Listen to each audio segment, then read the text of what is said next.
614 emergency calls between 8 o'clock last night and 7 o'clock this morning. 65 of them were water rescues. I want to bring in weather expert Stephanie Barrichello. Stephanie, that's a lot of information that the city and county threw at us, but I think it aligns with what we have seen on the weather side in terms of just how much water fell and where it fell.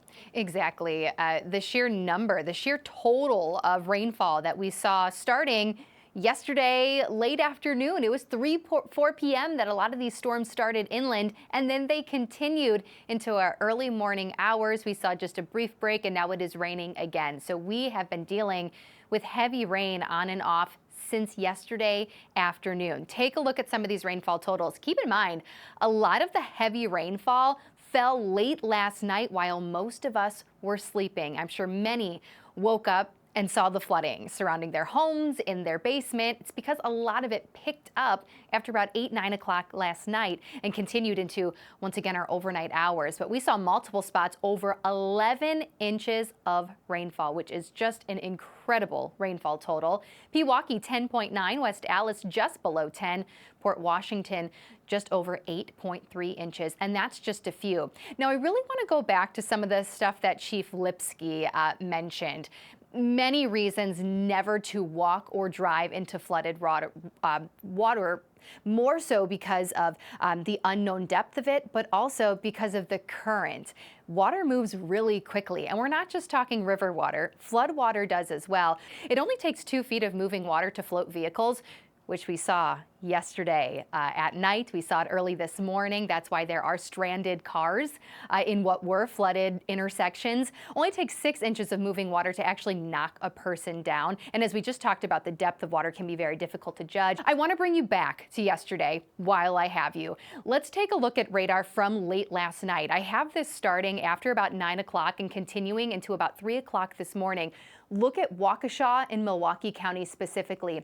We never really had a break in the thunderstorm activity and the very heavy rainfall. Those of you who live in these areas, you know it. It was an hours-long event of very loud thunder, frequent cloud-to-ground lightning, and torrential rainfall. I know for me, water was covering my backyard all the way up to my home. And I did have a little bit of water in my basement too. So I'm right there with you, everybody. I feel for you, I do.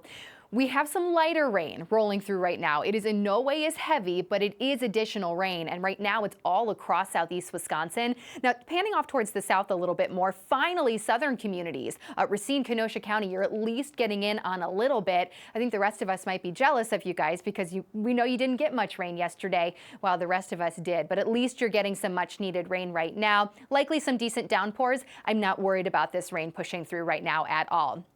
We could potentially see a little bit of a break, though notice how we have some pop-ups now in southwestern Wisconsin and northwestern Iowa, or Illinois, I should say. But towards Iowa, there is some dry time. So there's a possibility as we get into our afternoon hours, we see a little bit of a break. But then off towards the west, we could potentially see that during our overnight hours. We have that flood watch in effect until tomorrow morning at 7 a.m. So we know that we have the chance for showers and storms through the start to Monday and then drying things out. Thank goodness. Happy to report we have no more flash flood warnings, but we do have a handful of flood warnings, not the urgency of a flash flood warning, but anybody in these light green colors here, that just is an indicator that we are still dealing with floodwater across parts of southeast Wisconsin, specifically within these flood warnings. And it's something you need to be prepared for and just keep an eye on if you are going to be traveling. There are still a lot of intersections and stretches of roadways that are closed, that barriers are up. We just talked about the importance of not driving through floodwaters. Don't move the barriers. Those are there for a reason. And please just be cautious and be safe. And now I do also want to touch on river flood warnings too, because we actually have a new one up in Ozaukee County. That's Cedar Creek at Cedarburg. All of these area rivers are expected to continue to rise a little bit before they crest, and some of them are expected to reach record levels. In fact, the Milwaukee River at Estabrook in Milwaukee did actually reach a record level already, rising over 8.5 feet just during our overnight hours, which is incredible. And then 2 other spots we need to watch: the Menominee River at Wauwatosa, and we'll have video for you here in just a second.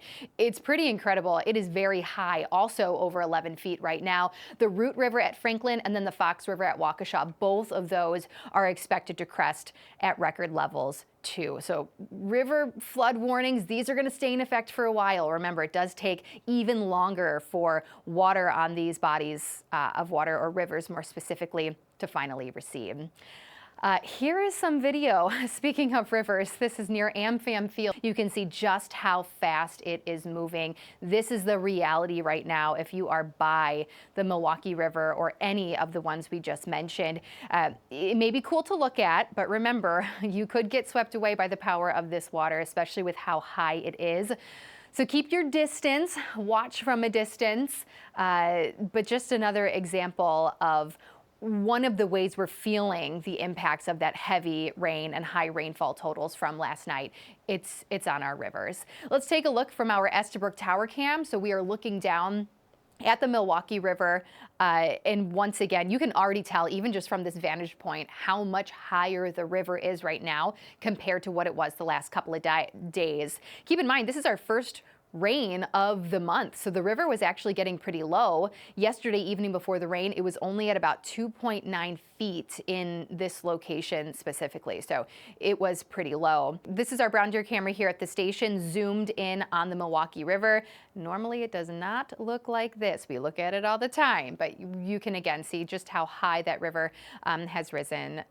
This is video that I received from a friend who mentioned it took her about an hour to even get to Tosa this morning, and for good reason, dealing with flooding just like the rest of us. So this is the river. Oh my goodness, the Menominee River at that. And another video just showing how extensive that flood water is. This is a very popular area.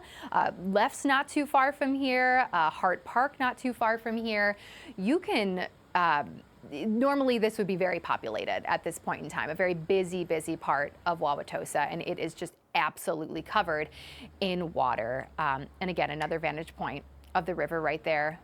And you just can't get over the speed of that water when you actually see it from this vantage point. So I will continue to urge you, watch from a distance, do not get close. You do not want to get swept away by some of that really high flood water.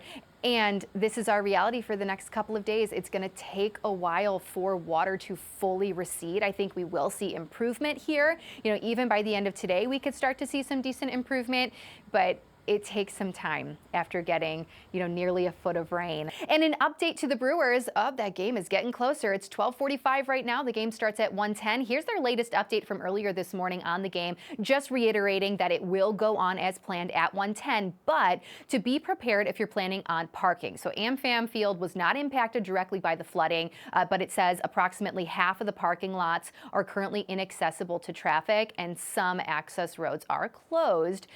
We will not be able to guarantee parking for all fans, even those who have already purchased parking in advance. So fans with tickets and or prepaid parking passes to today's game, if you're unable to attend the game, you can receive a credit on your account for the value of another parking ticket for a future game.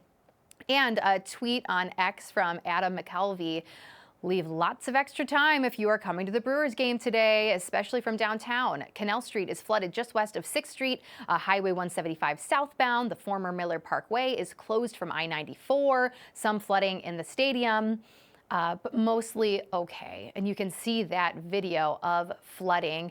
We've mentioned it so many times. This is our reality across Southeast Wisconsin because of so much rain. So you still are not sure, what you're going to encounter even just on your drive to the grocery store, on your drive to Costco up in Grafton. You're still going to encounter some stretches of roadway that are down to one lane because of some of that ponding and some of the excessive flooding that is still taking place. So going about your everyday life the next couple of days, you may still need to reroute a little bit. And of course, we know the State Fair too announced earlier this morning that they are closed for today. This is actually video from yesterday. Those storms, they rolled in after about 4 or 5 o'clock. Everybody in their ponchos or under the canopies trying to stay dry, dark clouds out overhead. But in the end, the rain won out.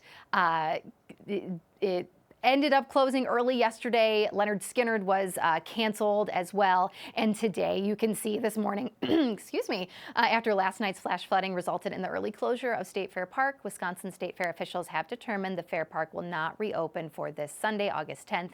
We understand the disappointment you may feel as our team works all year for these 11 days. Now, up until yesterday, we had a really nice stretch. So we thank the Wisconsin State Fair for everything in the past week and, of course, for keeping us safe today. It's been quite the night and quite the day today. We will continue talking about this, Sam, I'm sure for days to come. This is the biggest interruption to the Wisconsin State Fair since August of 2000, when a power outage forced the park to evacuate some 60,000 people that were there. The State Fair closed early last night. They did not bring Lynyrd Skynyrd onto the stage there in the grandstand. They tried to bring people onto the grandstand, which, mind you, are metal bleachers. Then lightning presented itself again, and with consultation from the on-site meteorologist from the National Weather Service, they decided not to have that show. The fair is assessing the fairgrounds. Right now, Sherry Black says there does not appear to be any major damage. It's just major cleanup that has to happen from the sheer amount of water that fell there. And she made an interesting point that I want to reiterate. She said by not opening the fair today, the vast number of people that are required for public safety can then return to their original municipalities to provide the help that is needed there. So it seems to be an unselfish part there as well. We have some new information from the Wisconsin Department of Transportation about roads that are impacted still by flooding. Let's run through them real quick. I-43 at Hampton Avenue in Milwaukee County. A bit farther north, I-43 at Pioneer Road. That's County Road C, if you know it, in Ozaukee County. Highway 100 between Hampton Avenue and Silver Spring Drive. That's in Milwaukee County. Wisconsin 175 north. Again, that's the Stadium Freeway. We've shown you video of that. That's north of I-94, so towards State Street, Blue Mound, Lloyd, that sort of area, and then Brewers Boulevard to the south and Canal Street as well. Let's check back in one more time with weather expert Stephanie Barkello. And Steph, everyone's mentioned the threat here is not over. What are we still looking at here the next 12 hours or so? Thankfully, it's just light rain moving through right now. I mean, it's additional rain we don't need, but it's not falling at a rate like we saw earlier this morning or late last night. But that being said, we still have the chance for a few more showers and storms the rest of the evening. The reason why we have so much flooding is because we saw a lot of rain, mostly Waukesha, Milwaukee counties, but some northern communities saw it too. Over 11 inches, New Berlin to Brookfield, and look at West Dallas, almost 10 inches of rainfall. Port Washington just below that. You can see it a lot better on radar estimated rainfall. Look at this bubble and where you're seeing some of those purples and especially whites, West Bend down to Milwaukee and over to Waukesha. That's over 10 inches of rainfall estimated. So it was a decent area between those four counties, especially that dealt with this really heavy rain. Here is what we have at the moment. Most of this is light, but it is still a steady rain and it's going to linger for a few more hours. So again, that just means there's no dry time for that floodwater right now to recede. We're going to add a little bit more to it. Nothing high as far as high totals go, but it is that additional rainfall. And now earlier, Kenosha as well as Racine, you guys should have gotten at least a little bit in the way of a downpour. Now the rain is lighter, but remember those southern communities didn't really see much of what we saw last night. So at least now you guys are getting some beneficial rainfall. We are watching this break in the action out towards the west, and then there is another line trying to come together. That's actually associated with the front itself. I think if we see that, it'll be late tonight or overnight. So we'll see if we get in on some of this dry air later on this afternoon.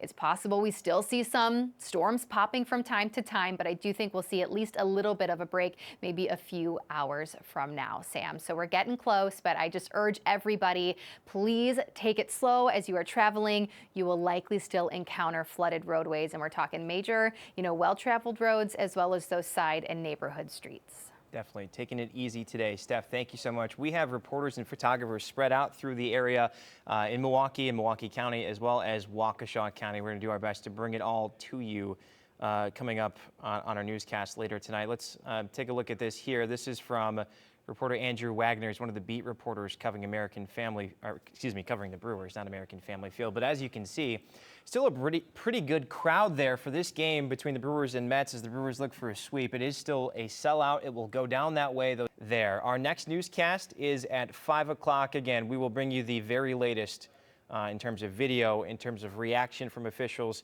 and from those of you that are dealing with this flooding to your cars, to your homes, to your neighborhoods. Until then, be safe. Let's return it now to Live Golf in Chicago.